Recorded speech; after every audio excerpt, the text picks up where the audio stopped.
আজকে আমি আপডেট দিব আমার নতুন অ্যাভিয়ারির কাজ কতদূর হলো।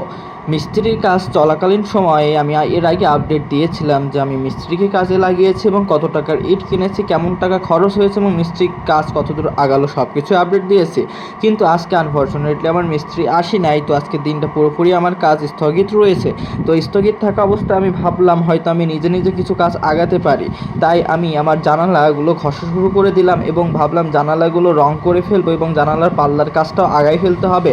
যেহেতু এই কাজগুলো রাজমিস্ত্রি করবে না, অন্য মিস্ত্রিকে দিয়ে করাতে হবে, তাই ভাবলাম আজকে যেহেতু মিস্ত্রি আসি না, এই সময়টাকে কাজে লাগাই, বৃথা বাসায় শুয়ে না থেকে। তাই তাড়াতাড়ি ঘষার কাজ শুরু করে দিলাম। আমি নিজে নিজেই রং করে ফেলবো। আজকে আমার স্কুল লাইফে ড্রয়িং করারটাকে আমি বাস্তব জীবনে কাজে লাগাবো। দেখি স্কুল লাইফে যে ড্রয়িং করলাম, কত ড্রয়িং প্রতিযোগিতা শিখলাম, করলাম, আমার কি কাজে লাগলো। আজকে নিজে নিজেই রং করব, করে দেখবো কেমন হয়েছে এবং আপনাদেরকেও আমি দেখাবো কেমন রং করা হলো। অবশ্য আমি ড্রয়িং বেশ ভালোই পারি। স্কুল লাইফে ড্রয়িং করে প্রতিযোগিতায় নাম দিয়ে সেকেন্ড হয়েছিলাম এবং একটা পুরস্কারও বাসায় নিয়ে এসেছিলাম। তাই আমারও রং করতে বেশ ভালোই লাগছে, যেহেতু এটা পুরাতন আমার একটা অভ্যাস।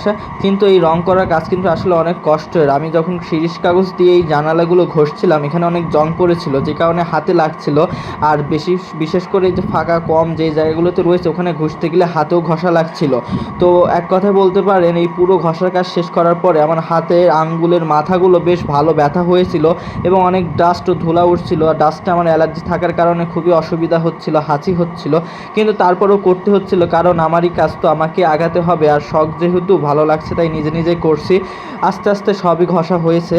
যেহেতু আমার ভিডিও করার কেউ নাই, তাই মোবাইলটা আমাকে একটা নির্দিষ্ট জায়গায় রেখে নিজেই ভিডিও করতে হচ্ছে এবং নিজেই কাজগুলোকে দেখাতে হচ্ছে।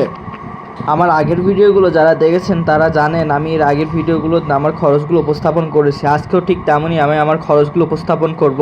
এই জানালার রং করতে কত টাকা খরচ হবে এবং জানালার পাল্লা কাঠ কিনতে কত টাকা খরচ হবে।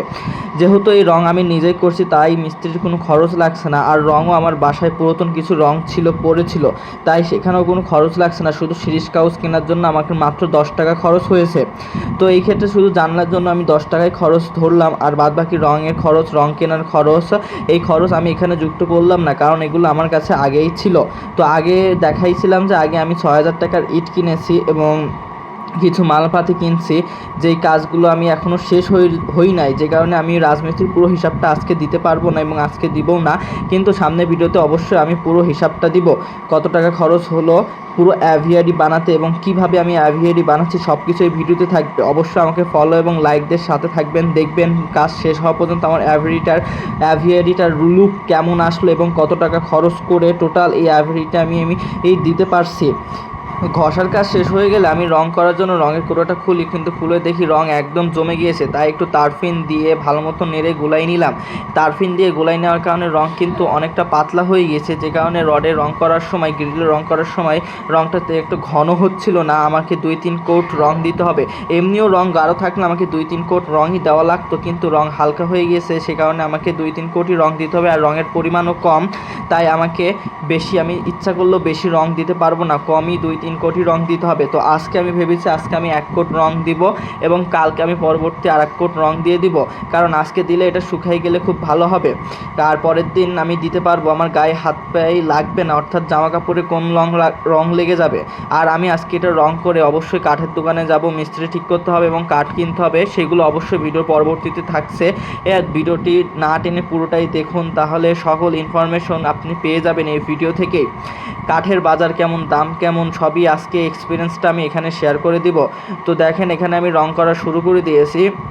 রং করতে বেশ এখন ভালোই লাগছে। ঘষতে যতটা কষ্ট হচ্ছিল, রং করতে কিন্তু অতটা কষ্ট হচ্ছে না, বেশ ভালো স্মুথ। আর দেখতে অনেক সুন্দর লাগে যখন একটা রঙের ছোঁয়া দেওয়া হয়, নতুন একটা কালার চলে আসে, জিনিসটা দেখতে খুব সুন্দর লাগে। তো মজাই লাগছিল, মজাই করে রং করছিলাম আমি।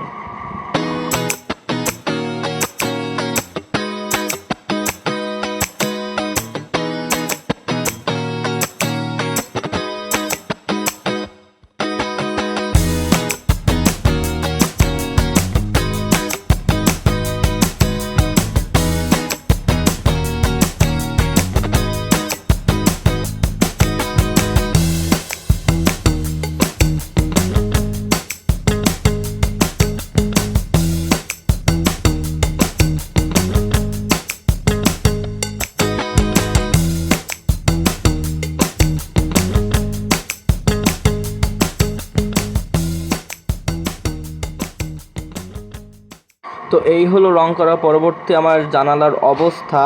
গ্রিলগুলোর অল্প একটু কালো কালো দেখা যাচ্ছে, তারপরও বেশ ভালোই হয়েছে, আলহামদুলিল্লাহ পরিষ্কার হয়ে গেছে। যেহেতু টারফিন মেশানোর কারণে রঙগুলো অনেক পাতলা হয়ে গেছে আর কেবল এক কোট দিলাম, এই জন্য হয়তো এরকম একটু হালকা হালকা লাগছে, কিন্তু কালকে দ্বিতীয় কোট দেওয়ার পরে ইনশাল্লাহ ঠিক হয়ে যাবে। রং করার কাজ শেষ হওয়ার সঙ্গে সঙ্গে আমি চলে গেলাম কাঠের দোকানে। একটা কাঠ মিস্ত্রি ঠিক করলাম, তাকে সঙ্গে নিয়ে মাপজোক করে পাল্লার কাঠ কেনার জন্য চলে গেলাম। পাল্লার কাঠ কেনার জন্য আমি আমাদের শহরের মধ্যে একটি দোকান ছিল, সেই দোকানে চলে গেলাম। যাওয়ার পরে আমাদের মাপ অনুযায়ী কাঠগুলো কেটে নেওয়া হচ্ছে। আর আমি এখানে মেহগনি কাঠ বাছাই করছি। এটা হলো আষাঢ়ি মেহগনি কাঠ। আষাঢ়ি এবং অষাঢ়ি আসলে দুই রকমের কাঠ ছিল। ইনি আমাকে বললো যে অষাঢ়িগুলো একটু দাম কম ছিল আর আষাঢ়িগুলো দাম বেশি ছিল। আমি আষাঢ়ি কাঠগুলোই নিয়েছি। যারা কাঠমিস্ত্রি বা যারা এই বিষয়ে জানেন তারা আসলে ভালো বুঝবেন এই দুটোর মধ্যে পার্থক্য এবং কেন আষাঢ়ি কাঠ ভালো।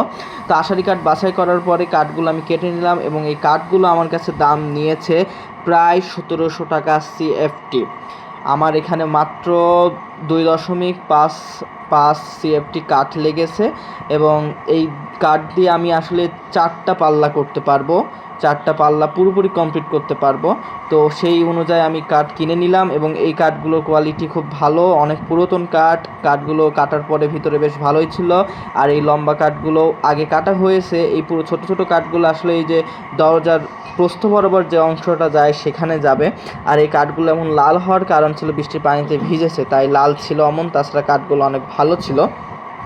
আর আমি এখানে যে মিস্ত্রিকে ঠিক করেছি ওনাকে আমি একবারে কন্ট্রাক্টই দিয়ে দিয়েছি জানালার কাজটা। সেই অনুযায়ী উনি আমার কাছ থেকে নিয়েছে 2000 টাকা। আসলে হয় 2200 টাকা, কিন্তু উনি আমার কাছে 2000 টাকা নিয়েছে, একটু চেনা পরিচিত হওয়ার খাতিরে। তো উনি টোটাল জানালা রেডি করে দিবে, ওনাকে আমি 2000 টাকা দিব। তাহলে আমি কাঠ কিনেছি প্রায় 4400 টাকার এবং মিস্ত্রিকে দিলাম 2000 টাকা। তো এই সব কিছু মিলে আমার টোটাল খরচ গেল 6400 টাকা। আর ভ্যান ভাড়া ছিল 150 টাকা। তাহলে সব কিছু মিলে 6550 টাকার আমার কাঠ এবং মিস্ত্রির খরচ। এখানে আরও কিছু খরচ অ্যাড করতে হবে, যেমন কবজা কিনতে হবে এবং হ্যান্ডেল কিনতে হবে এবং লক কিনতে হবে। তো এইগুলো যেহেতু কিনা হয় না, এইগুলোর খরচ আমি এখানে দিব না। এইগুলোর খরচ পরবর্তীতে যখন পাল্লা ঝোলাতে আসবে মিস্ত্রি, তখন একটা শর্ট ভিডিও করে খরচগুলো দিয়ে দিব।